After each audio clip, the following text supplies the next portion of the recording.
నేనే అడిగి తీసుకున్న పని ఎలా కంప్లీట్ చేయాలి? నువ్వు పని చేయడానికి ఒప్పుకున్నావా? ఇంట్లో ఒక్క పని చెప్పినా చెయ్యవు. అలాంటిది ఈ ఇంటి కోసం ఇదంతా చేయటం అవసరమా? మామ్, నేననుకున్నది సాధించాలంటే ఇలాంటి చిన్న చిన్న పనులైనా చేస్తూ ఉండాలి. నువ్విప్పుడు అను. ఈ ఇంటి కంటే 10 రెట్లు మెరుగైన సంబంధం నేను వెతుకుతాను. పెళ్లి చేసుకుని మహారాణిలా ఉండు. అదొదిలేసి ఇక్కడ పనివాళ్లలా పని చేయడమేంటి? మామ్, ఈ ఇంటి కోడల్ని నేనే అవుతాను. అవ్వాల్సిందే.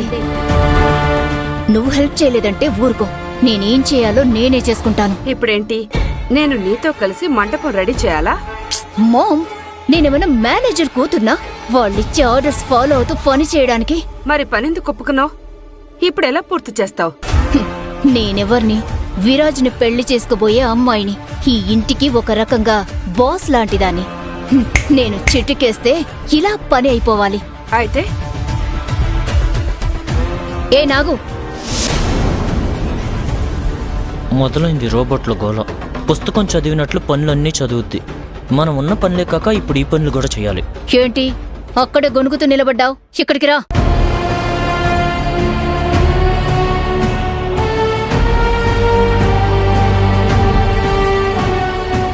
హే కుక్, నిన్ను సపరేటుగా పిలవాలా? రా.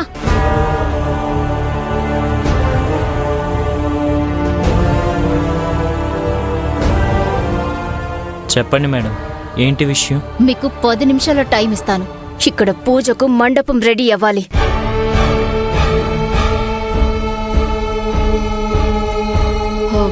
మండపం మేం చేయాలా? ఏ చెప్పింది వినిపించలేదా? లేక చెయ్యడానికి బద్ధకమా? వినే చెవులు బాగానే ఉన్నాయి, కానీ చేయడానికే చేతులు ఖాళీ లేవు. పూజ బాధ్యత అంతా మా ఇద్దరి భుజాల మీదే ఉంది. సమయం చూసుకొని మేనేజ్ చేస్తున్నాం. ఓవర్ యాక్షన్ చేయకు. చెప్పింది చేయడమే మీ పని. చేస్తారా లేక ఆరు అమ్మతో చెప్పమంటారా? మేడం, మేడం, అది ఆరు మేడం మండపం పనిని ఇంటి వాళ్ళే చేయాలని చెప్పారు. అలాంటప్పుడు మేము చేయడం సరికాదేమో అనిపిస్తుంది. ఎవరు నువ్వు? నేనా? నేను ఈ ఇంటి వంట మనిషిని. వంట మనిషివేగా. చెప్పిన పని చెయ్యడమే నీ పని. పని చేస్తావా లేక ఉన్న పనిలో నుంచి కూడా తీసేయమంటావా? అరుంధతి మేడం చాలా స్ట్రిక్ట్ గా పని వాళ్ళ దగ్గర చేపించకండి అని చెప్పారు మేడం. అలాంటప్పుడు కాదు అని మేం చేస్తే తప్పవుతుంది కదా. ఏది కరెక్టు ఏది తప్పు అని నాకే పాఠం చెప్తున్నావా? ఉన్నది ఒక్కటే పని. అరు మేడం చెయ్యొద్దన్న పని చేస్తే తర్వాత మా పనిని కోల్పోవలసి వస్తుంది. మేం చెప్తున్నాం కదా, అరు అమ్మడిగితే మేం మాట్లాడతాం. మీరు పని చేయండి.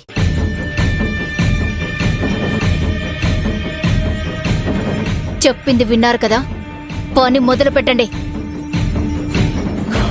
మీ పని ఇప్పుడే మొదలైంది. త్వరగా ఫినిష్ చేస్తే మీకే మంచిది. సరే మేడం. హ్మ్.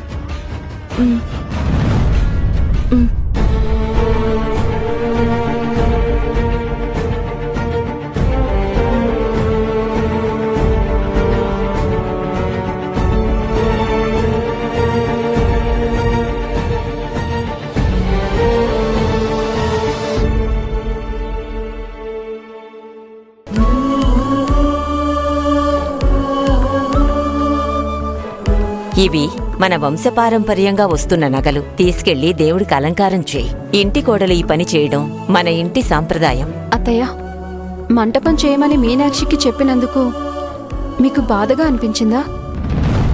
వంట మనిషితో మంటపం చేపిస్తున్నానని మీకు అనిపిస్తే క్షమించండి. పర్వాలేదు, మీనాక్షికి చేసే పని మీద శ్రద్ధ ఉంది. తను బాగానే చేస్తుంది. కాని పూజా కార్యక్రమం వచ్చినప్పుడు ఇంట్లో వాళ్ళందరూ కలిసి పని చేస్తే ఆ పూజకి ఫలితం ఉంటుంది కదా. నిజమే అత్తయ్య.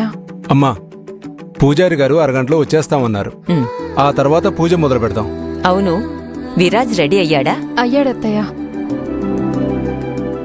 పోయినసారి సత్యనారాయణ స్వామి వ్రతం చేస్తున్నప్పుడు వచ్చేసారి ఈ పూజని విరాజ్ తన భార్యతో కలిసి చేస్తాడని నేననుకున్నాను. నాకు ఆశ ఉండేదమ్మా, కానీ ఏం చేస్తాం, పిల్లల్ని నెత్తిన పెట్టుకుంటాం. వాళ్ళకి మన ఆశలు, మన కలల మీద అస్సలు బాధ్యత ఉండదు. విరాజ్ నిర్ణయం గురించి నాకు ఎలాంటి సందేహం లేదు జయరాం. కాని వాడి పెళ్లి చూడాలి అని నా ఆశ. ఇప్పుడు నన్ను నిరాశపరిచేలా చేస్తుంది. జరగాల్సిన సమయంలో అన్నీ జరుగుతాయి అత్తయ్య. మీరేం ఆలోచించకండి. విరాజ్ ఎప్పుడూ మీ ఆశల మీద నీళ్లు చల్లడు.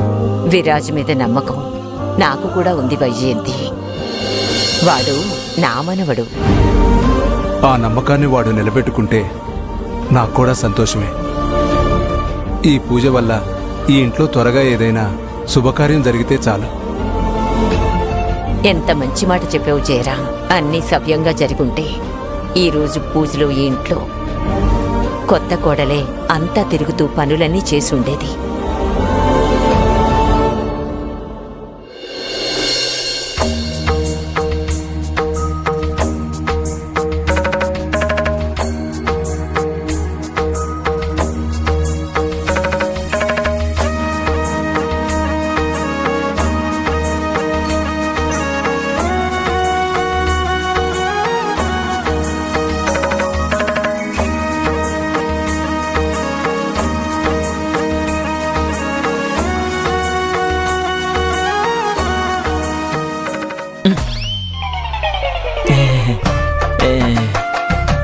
స్లీప్.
మీనాక్షి, అరుంధతి మేడంకి మనం మండపం చేస్తున్నామని తెలిస్తే ఇక అంతే సంగతులు.